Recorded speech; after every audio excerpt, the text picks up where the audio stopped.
क्या आप जानते हैं कि पुरी जगन्नाथ मंदिर में हुई एक घटना ने पूरे देश को हैरान कर दिया था। जगन्नाथ मंदिर में एक परंपरा है, भगवान को भोग अर्पित करने के बाद वहां के पुजारी अपने हाथों में पानी डालकर देखते हैं कि उसमें भगवान का मुख दिखाई देता है या नहीं।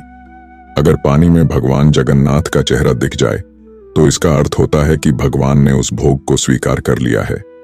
इसी प्रकार वर्ष 1800 में भगवान जगन्नाथ को अर्पित करने के बाद पुजारियों ने पानी में देखा, लेकिन इस बार भगवान का चेहरा दिखाई नहीं दिया। ये देखकर वे घबरा गए और तुरंत राजा के पास जाकर पूरी बात बताई। ये सुनकर राजा ने कहा, आज जो भोजन बनाया गया है शायद वह स्वादिष्ट नहीं था, इसलिए आप लोग और अधिक स्वादिष्ट और अलग प्रकार का भोजन बनाइए। राजा के आदेश पर फिर से कई प्रकार के व्यंजन तैयार किए गए और भगवान को चढ़ाए गए, लेकिन फिर भी पानी में भगवान का चेहरा दिखाई नहीं दिया। इससे दुखी होकर राजा ने कहा, जब तक भगवान इस भोग को स्वीकार नहीं करेंगे मैं पानी भी नहीं पीऊंगा, और वह मंदिर में ही सो गया।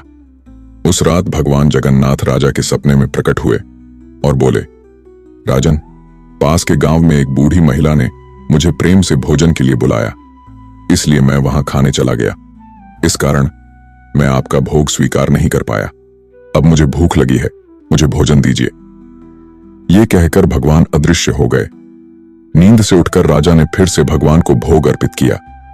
इस बार पानी में भगवान जगन्नाथ का चेहरा दिखाई दिया। सच्ची भक्ति हो तो भगवान कहीं भी हो, उसे अवश्य स्वीकार करते हैं। और कमेंट में जय जगन्नाथ जरूर लिखें। हरे राम हरे कृष्ण।